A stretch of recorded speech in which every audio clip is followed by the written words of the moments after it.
Hi,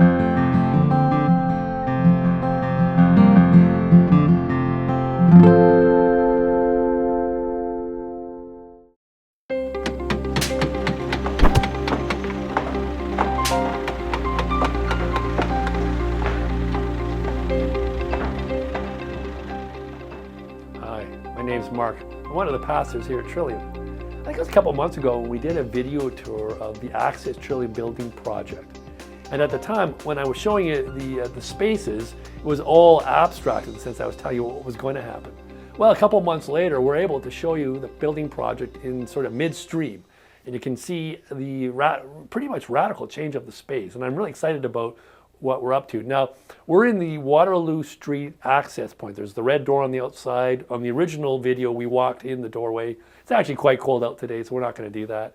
And nothing's really changed on the outside of the church. But when we come through the Waterloo Street access, we're now into this hallway. And right behind me is the actual elevator shaft that was put in. I would say the first 2 or 3 weeks was mostly taking material out. They did a lot of deconstruction. This was the first major building action they took when they started actually to build something in the space. They put the elevator shaft in first as a sort of the essential feature. And I guess that's kind of appropriate because the elevator is the core of what we're trying to do here. Everything else flows out from the elevator. And this elevator will allow us to make the building truly accessible to a host of people who have mobility challenges. And as I say, we're really excited about this opportunity to make the building truly accessible to a multitude of people with differing needs. I'm going to come over and show you the part of the project that I was most surprised by. Excuse me.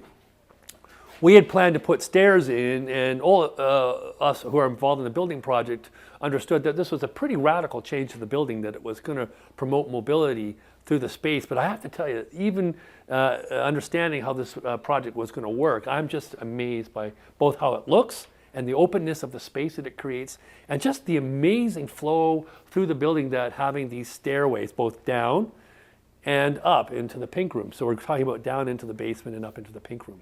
Why don't we go take a few steps down? I'll show you what it looks like from the basement point of view. We have the Montessori school with us here, and it means we've had to do some pretty fancy footwork to adapt the building project around their needs on a day-to-day basis. Now over here is what the elevator shaft looks like from the bottom, and this will be the elevator entry point in the basement area. And there are 3 levels to this part of the building. This is the basement. What you're looking up there is the main level, and then we have an upper level for the hall. We're going to be doing some pretty major work on the upper 2 levels, but even in the basement there is some pretty significant changes going on. This is a major upgrade to the bathroom downstairs. We have 2 bathrooms, one on the other side that's going to get upgraded, and this bathroom here is a major upgrade. It's going to be an accessible bathroom for people. Behind us here is going to be the upgraded kitchen. This is our second kitchen. We had a major building project for the kitchen a few years back. This is the second kitchen. It'll be used principally by the Montessori school here. And as you can see, they're putting all the kind of infrastructure in place to allow the kitchen to be, I think, completed in the next couple of weeks so that the Montessori school can re-enter this space. Well, that's when we go upstairs and we'll take a look at the building project from the upper level.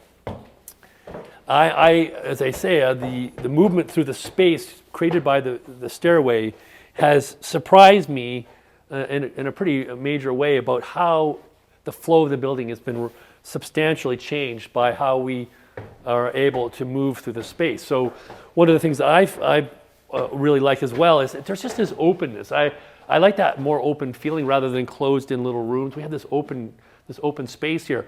Over here on the far side is one of our 2 fully accessible bathrooms we're putting in on the upper level in the hall.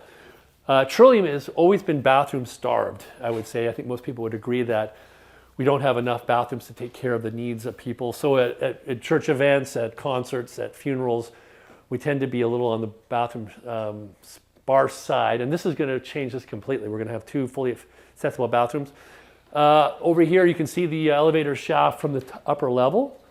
And this will again allow people to access the upper level in a much easier way than in the past. It's been one of, I think, of our challenges to be able to make this upper level especially accessible to people. This is the other accessible bathroom on the main level, or sorry, on the upper level. And as you can see, this will give us 2 fully accessible bathrooms, plus the back bathroom gives us 3 bathrooms on the main level, which will mean that we can truly show hospitality to people when they come to our space. And if you come into the bathroom here, you'll see that on the other side is the old stage. The old stage was taken on. In fact, that was the first part of the project. They spent a week or so removing all the material from the old stage and clearing out the space. And that's going to be converted into 2 classrooms with a movable or partitioning door down the middle that will allow us to have 1 giant room in here, or maybe 2 rooms, depending on the needs of people at the time that they're using it. And this will probably be the space where we do our children's ministry. The old pink room, which is what we've been walking through on the upper level, has been taken over by the stairs and the elevator and the bathroom. So we've had to use this space over here instead to take care of our space needs for our children's ministry. Now, when you come over here, these 2 doors out of the old pink room will be sealed off. And instead, what we're going to do is we're going to have 2 fire doors put in this place that basically acts as a partition between the main church and the hall. And this is a requirement, a fire code requirement for us. And yet, I think it's going to be really exciting to see how this flow moves up the stairs and through the space into the hall. And when we go to the other side, and I'll show you what it looks like over here. And again, we're using our imagination at this moment because this work hasn't begun yet. But again, if you look over here, these 2 doors here, these old doors, are going to be completely sealed off. And instead, what we're going to do is behind the coat rack, we're going to have 2 large 3-foot wide fire doors, metal fire doors. And that's, as I say, going to be our safety feature in the building design. Now, if we come through into the main hall is used for a variety of activities. And what we're going to do is we're going to actually have a major partition wall, a movable partitioning wall, going down the middle, just a little bit closer to us than the plastic sheeting that's there. The sheeting was put up mostly to stop the dust from coming into the main hall. And so if you just imagine it out a couple of feet, there's going to be this large wooden movable panel door that can swing back and forth, which means we can open up the hall to the full space, or we can partition it off when in fact we need specific rooms for our ministry needs or for other kinds of community events.